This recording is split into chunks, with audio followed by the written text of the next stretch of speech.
喺今集開始之前，希望各位觀看呢條片嘅朋友或者網友，你哋可以用1至2秒嘅時間嚟到訂閱我哋嘅頻道，作為對我哋嘅支持，等我哋做得更加好。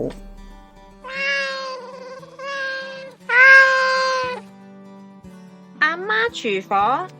有朋友送咗日本新鮮百合，亦都有朋友送咗呢包紅豆俾我，就我嚟煲一個紅豆百合糖水加埋果皮。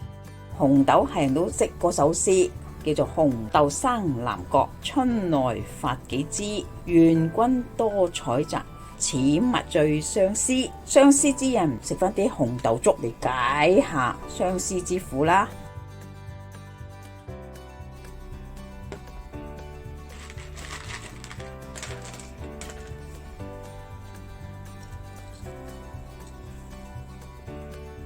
嗰啲新鮮百合又叫做百合根，原產喺日本4國島同埋九州島，大部分就出產喺北海道，每年嘅產量約莫有4000噸。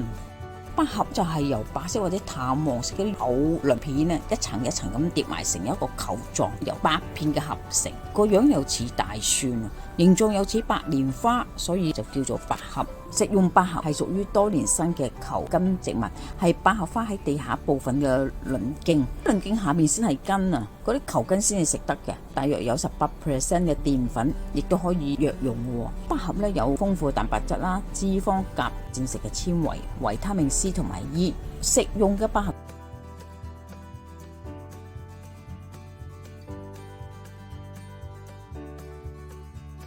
同埋觀賞百合係唔同品種，花市裏邊賣嗰啲百合花嘅根咧係唔食得嘅。鮮百合同埋乾百合嘅營養價值有冇好大嘅差別呢？根本就係冇乜嘅，主要就分別喺含水量同埋食法啦。新鮮嘅百合就由於冇經過後期嘅加工啊，所以聞起嚟有透淡嘅味，食起嚟有少少苦啦。一般中藥房買嗰啲多數都係乾百合。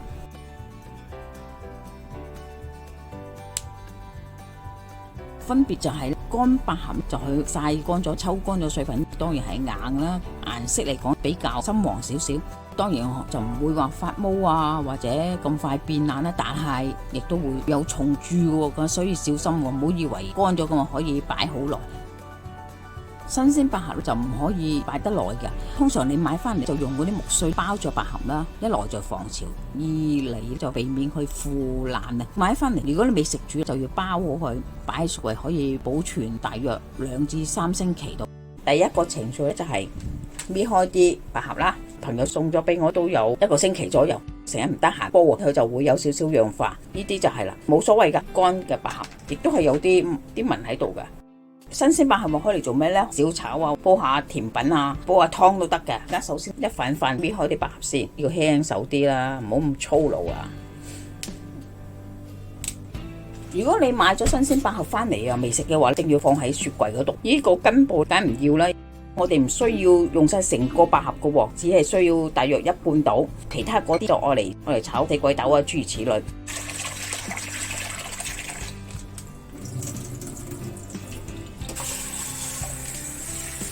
都幾污糟下嘅，洗一洗佢，或者你可以用個筲箕，佢嘅底部呢度有少少黏性物質，浸一浸佢。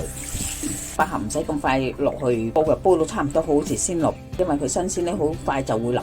如果你同佢紅豆一齊煲，你肯定就爛晒。我冇浸到啲紅豆啊，比較需要長啲時間出嚟煲。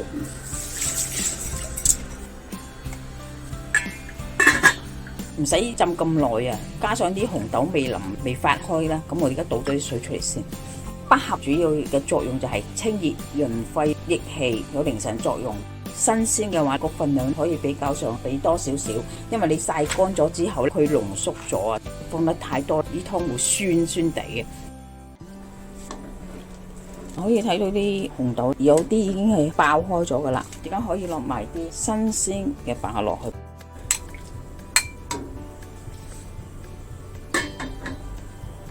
加入半片嘅片糖，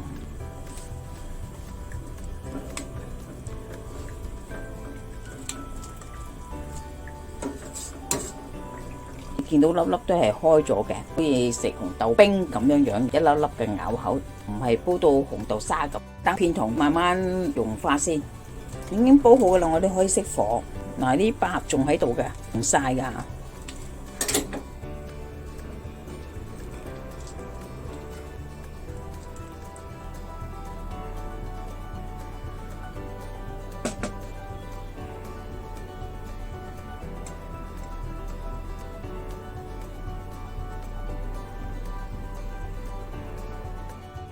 今集已經差唔多啦，多謝各位嘅收睇。